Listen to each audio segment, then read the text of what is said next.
Hey guys, Outframe here, hitting you with another Plume guide. Well, actually my first Plume guide, but Warzone edition, and I'm going to be getting into her build in Warzone and why I do things that way I do in order to be successful at it. And this knowledge is going to apply to all ranks of Lucia. I will include some more resources at the end of the video, etc. So let's get right into it with the build. She's running 2 Einsteiner and 4 4 Hanas. Because she wants to build up her ults rather quickly, and she's using 2 Einsteiner since we don't have the other tanks required in order to apply the ice debuff. So therefore, this shines much more over Darwin, and it's pretty damn reliable anyway. Yeah, that's pretty much it for her and her build. It's pretty straightforward. Next thing I want to get into is Nanami. And she's running 4 Zoo into Gloria with the reason is because she has a wide radius of AoE. We don't have anyone else.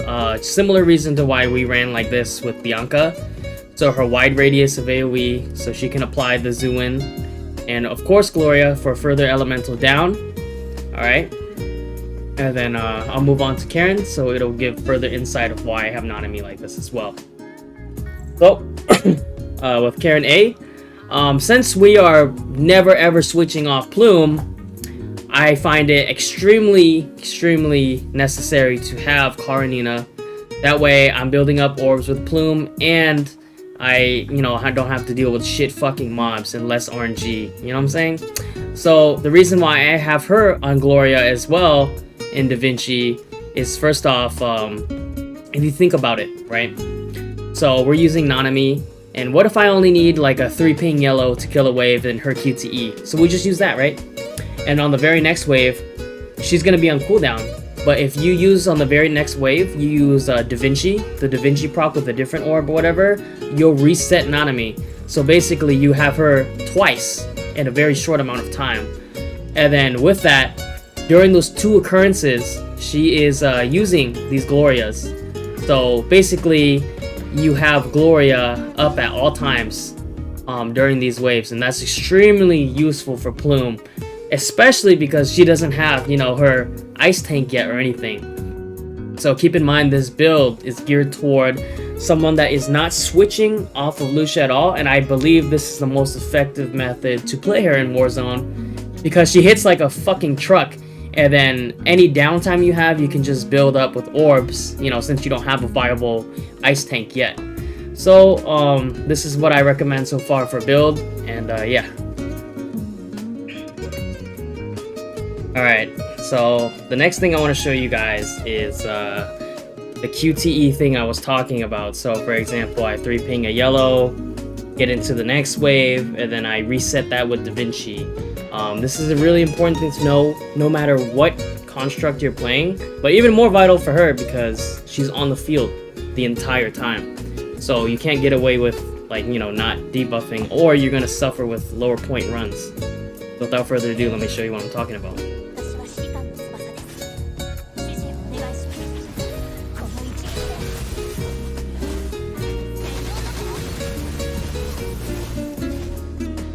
So, if you saw what I just did there, I basically 3 ping yellowed, I cleared off the entire first wave, and as soon as I got to the next wave, I used the red orb, which reactivated the yellow QTE too. So basically, I got a QTE for free earlier.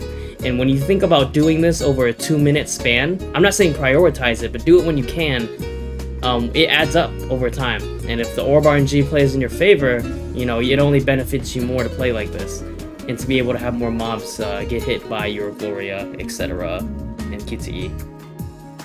Alright, so I'm going to break apart this video, and then I'll let you guys watch the full demonstration at the end.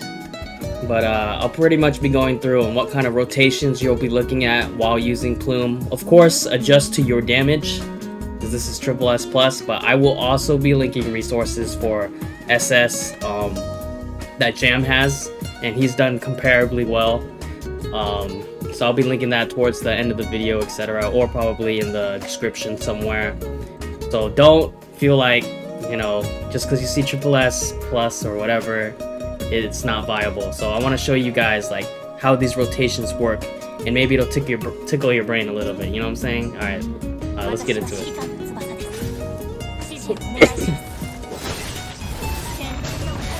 So right away, I'm killing the entire wave with just yellow QTE.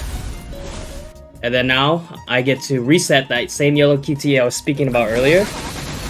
Kill this entire wave. I'm just left clicking to build up orbs when I can. That's important because she never has orbs because she's always on the field, damn it, and always using it. Okay, and then now that my ultimate gauge is full, you know, you might not have full, but you might not need the whole gauge anyway. I just know I'm full, I know it'll kill this wave, so that's why I do that. Clearing out, because you want to make use of your ultimate as much as possible, right? So that's what I'm doing. So here's something that I'm about to do, right? So you saw me go into Matrix just now. I'm not gonna 3-ping to fill up ice gauge. Alright, so note that when you fill up, you only need to fill it up halfway. That's the first tip. Because you will get 50% damage increase, I believe. I believe it's 50, feel free to correct me if I'm wrong. But you never need to fill it up all the way. Because it doesn't give you any damage increase, it just gives you a little more time to keep spamming orbs. But let's be honest, when you have her on the field the whole time, you're not going to be able to, you won't need to have to do that. So, and then one thing that I've done is my due diligence of going into this war zone and figuring out how tanky these guys are. So I've realized that I don't even need that buff in order to kill off these waves. Take a look. Alright, it might be just triple SS privilege or whatever, but in earlier waves, this will definitely apply for S Plume and etc. So as you can see, without that buff, I still cleared this entire wave, and I don't give a fuck. And then I knew this next wave isn't so tanky, so I just left clicked most of it out and did like 1-3 ping. And then, so this wave, I know it's a little tankier, so I'm going for, I'm probably gonna ultimate and then use Da Vinci, but I'm not gonna go for a full stack because that's a waste of time to be in all that animation if the mob would have died to a 3-stack ultimate anyway, right? Also would apply to your Plume or whatever. So I ended up not going for that ultimate because I saw that the monster was already low HP, so there was just no need. So what I decided to do instead was to stall until Nanami was off cooldown on the very next wave. I'm probably gonna blast her, and then as soon as they're debuffed, go right into ultimate. See that? And then I knew that this wave would pretty much be over. So, another thing about scouting war zones, I knew Nozzle was coming next. I've done this like fucking an hour or something. So I kind of knew the rotation at this point. So with Nozzle, this motherfucker is tanky. Alright, he's tanky. So, I need this buff. We all need this buff. It doesn't matter what rank of Lucia is. It's probably going to be worse for anyone that's lower than S+, obviously. So, we definitely need that. So, another thing is if you know you're about to go into Matrix, you don't need to waste your time in Matrix going into Ice mode, right? Prepare right before the hit.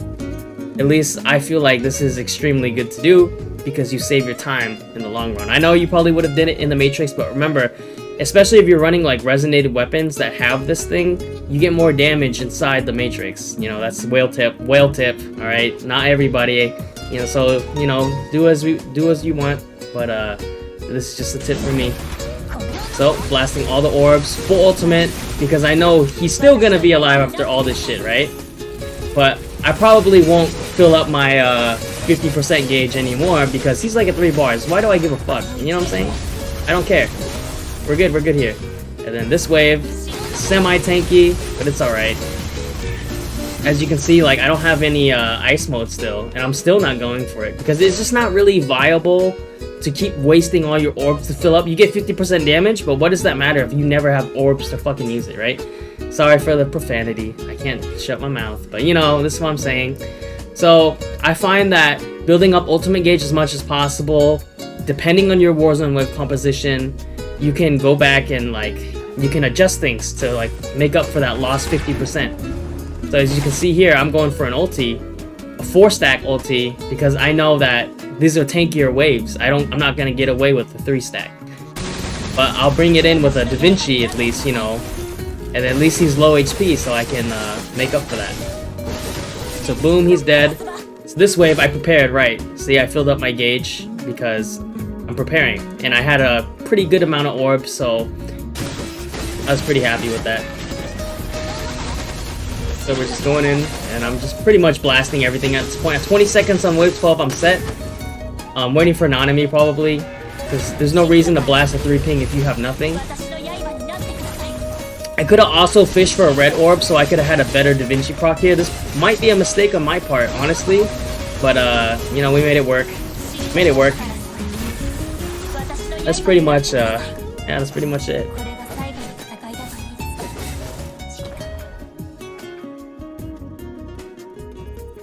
Yeah, so it's pretty much about managing your QTEs extremely well on top of your orbs and your ultimate. Because if you... Let's say if a monster is like half a bar of HP and you decided to fucking ult him, you know, that's not very smart, you know.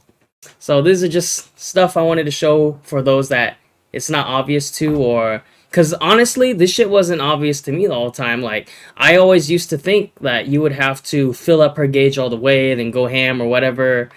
You know, so I'm just showing you from a Warzone perspective what you may or may not want to do. But, yeah.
Hey guys, alright, I'm gonna fulfill my promise here. Like I said, I'll be linking Jam's channel because he can also demonstrate and showcase what Plume can be at lower ranks, not just me showing Triple S Plus, and I find that would be a very helpful resource for you guys. And you know, if you're out there and you're struggling at Warzone or whatever, it might not be because you are necessarily bad. It might be because you are lacking information that has not been shared with you, or that's there that you might not know about. So, you know, the first step to anything about getting better is to learn, to understand, to be able to collaborate with others and learn is how you can get good really fast. You know, you don't have to reinvent the wheel from fucking scratch like some people really pride themselves in all the time. But anyway, enough rambling. Check out Jam, and thanks for watching this guide, and let me know what you think.